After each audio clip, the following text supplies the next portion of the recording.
wabarakatuh. Perkenalkan, nama saya Fristia Meliawati, mahasiswa bimbingan konseling semester 6 dari Universitas Muhammadiyah Profesor Dr. Hamka. Nah, di video ini saya akan membahas materi mengenai sosiometri dalam bimbingan konseling. Nanti saya akan membahas dimulai dari pengertian, tujuan, dan juga cara pelaksanaan sosiometri. Dimulai dari pengertian. Jadi, sosiometri itu adalah suatu cara untuk mengukur derajat hubungan antara individu atau manusia yang digunakan untuk menilai perilaku dalam suatu kelompok tertentu.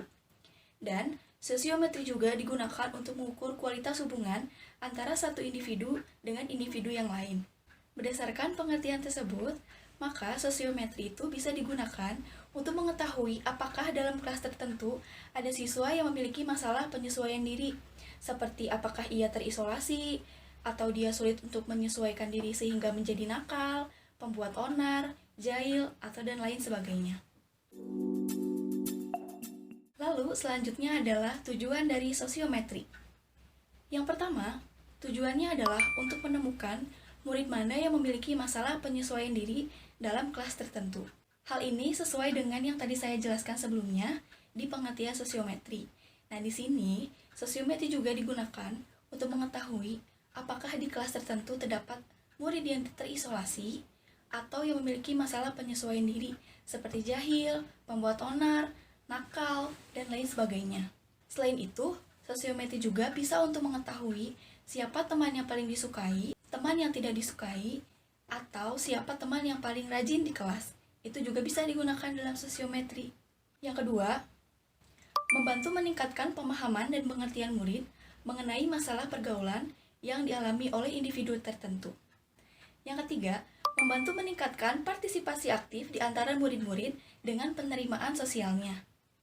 Yang keempat, merencanakan program yang konstruktif untuk menciptakan lingkungan sosial yang lebih baik. Jadi di sini, setelah guru BK atau konselor mengetahui apakah ada murid yang mengalami masalah penyesuaian diri, maka konselor akan menciptakan suasana belajar atau menggunakan teknik-teknik agar semua siswa terlibat dalam pembelajaran. Yang kelima, membantu mengatasi masalah penyesuaian diri di kelas tertentu. Jadi, sama seperti sebelumnya, jadi setelah konselor mengetahui apakah ada siswa yang memiliki masalah penyesuaian diri, seperti terisolasi, anak yang jahil, anak yang nakal, pembuat onar. Jadi konselor itu bisa membuat program pembelajaran ataupun teknik-teknik belajar yang bisa mengajak semua murid untuk berpartisipasi aktif dalam pembelajaran tersebut. Yang terakhir adalah bagaimana cara melaksanakan sosiometri dalam kelas.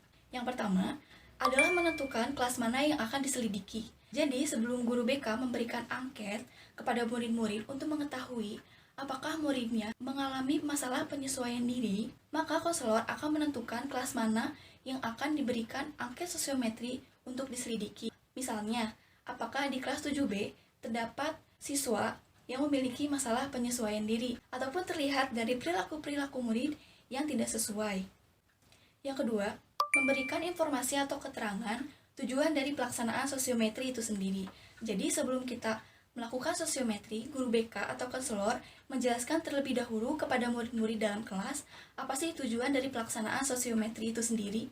Yang ketiga, guru BK harus menyiapkan angket sosiometri. Jadi sebelum kita melaksanakan penyelidikan dengan angket sosiometri, guru BK itu harus menyiapkan angket seperti apa sih yang akan diberikan kepada kelas tersebut. Misalnya untuk mengetahui teman yang paling disukai, teman yang paling gemar belajar, teman yang sering jahil, pembuat onar, ataupun yang lainnya. Yang keempat, meminta siswa untuk menyiapkan pulpen atau alas kertas. Yang kelima, membagikan angket kepada siswa dan meminta siswa untuk mengerjakan angket yang sudah diberikan kepada murid oleh guru BK atau konselor. Yang keenam, jika sudah selesai, siswa diminta untuk mengumpulkan angket yang sudah diisi dan memeriksa apakah angket tersebut sudah diisi dengan benar dan lengkap. Yang ketujuh adalah memeriksa hasil isian angket. Di sini adalah tugas konselor untuk mengolah data hasil isian angket yang sudah diisi oleh siswa. Di sini adalah proses di mana kita untuk mengetahui siswa mana sih yang mengalami masalah penyesuaian diri dalam kelas.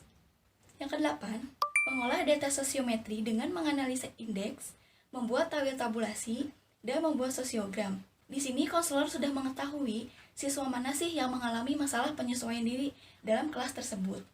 Setelah mengetahui mana siswa yang memiliki masalah penyesuaian diri, konselor akan memberikan layanan konseling, model pembelajaran, ataupun metode-metode pembelajaran yang sesuai agar siswa yang mengalami masalah penyesuaian diri tersebut dapat berpartisipasi aktif di dalam kelas, sehingga tidak ada lagi siswa yang memiliki masalah penyesuaian diri dalam kelas. Nah, itu tadi penjelasan sosiometri dari saya, dimulai dari pengertian, tujuan, dan juga cara pelaksanaan sosiometri itu sendiri. Semoga video tadi mudah dipahami dan membantu teman-teman semua.